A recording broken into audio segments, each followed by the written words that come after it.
$50. $50. Can I talk you down? She said it's so I wanted to read a couple of long poems, if you have the patience. First one, I've never done this before, but I basically got really involved with a poem by Ingeborg Bachmann, who is an Austrian poet, and I basically rewrote the poem in English. I have no excuse, and you'll see the result of it also in the next poem. It's a poem in which she tries to give up poetry. And my version of it, it's basically a plagiarism, straight following the argument. It's called cross-posting or X-posting. A free variation on kind of delicatessen, which means, well, I'll tell you what it means later. X, at that place where there are long tables and platters of food, some throwing themselves eagerly into the banquet of engorgement. There was patent appetite, was simply wanting more, as if innocently, were self-fed patches of avidity, fashions of hysterical attraction to largesse, to largeness. Ate through that buffet, falling on the array as if we'd never eaten. Plate after plate, such fancy things, smoky, salt, or sweetened, crunchy, costly, lavish. Because this did not nourish, we stuffed and ate the more. Oh yes. And then the shock, to have ingested this as such, to have swallowed it down. Without delicacies, without delicacy, no rhetoric either, and certainly without refinement. I stand before you, foreign and distant, although near and constant, wondering whether any part of this is worth it, questioning whether I feel anything I can talk about, and whether thinking about feeling, where I bring myself to do it, to make that effort, is particularly worth it.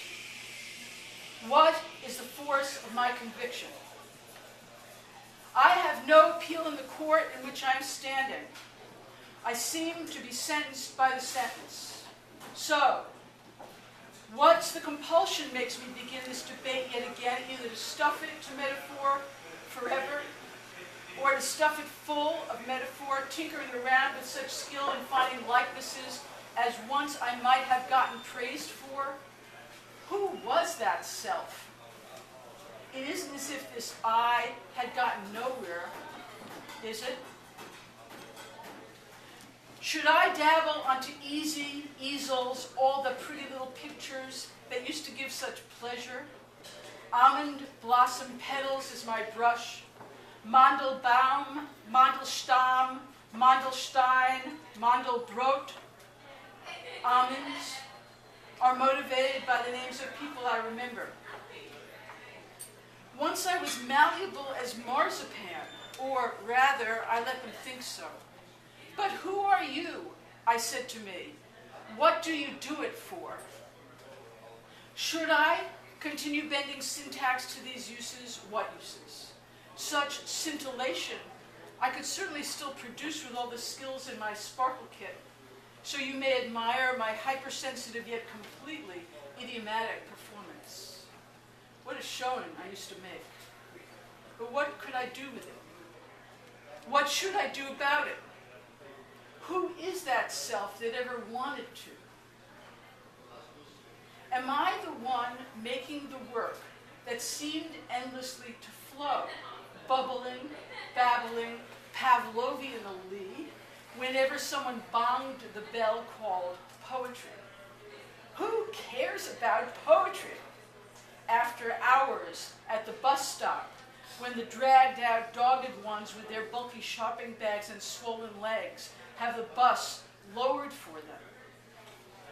Angry, resigned, disempowered, making do amid this shanda, murky near and murky far, disruption, hopelessness, malfeasance, fear. Isn't it plausible to feel impure, baffled, resistant to the literary, ensnared and burdened, split into resistance and identification with chronic entrapment, panic, the incurable, with fixed income poverty, terminated benefits with all the costs of living revealed to me.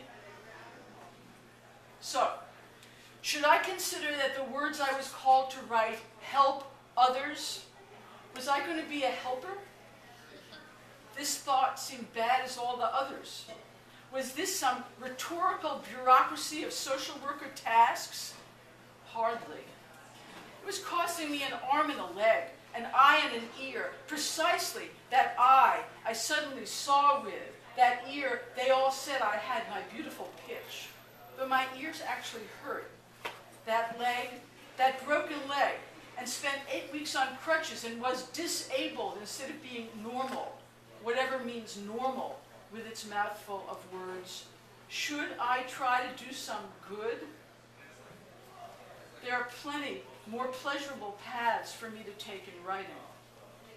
But these seem to be ploys only, defensive, decorative, deflecting. No sentences can be made this way. Sound founders, kitschy gabble. So, do I have to continue? I feel shelterless. I feel that the stakes have changed and I can't catch up. And then I could not say one little word and felt compelled to rip up the page and turn from these pronouns. I, you, we, who cares about them?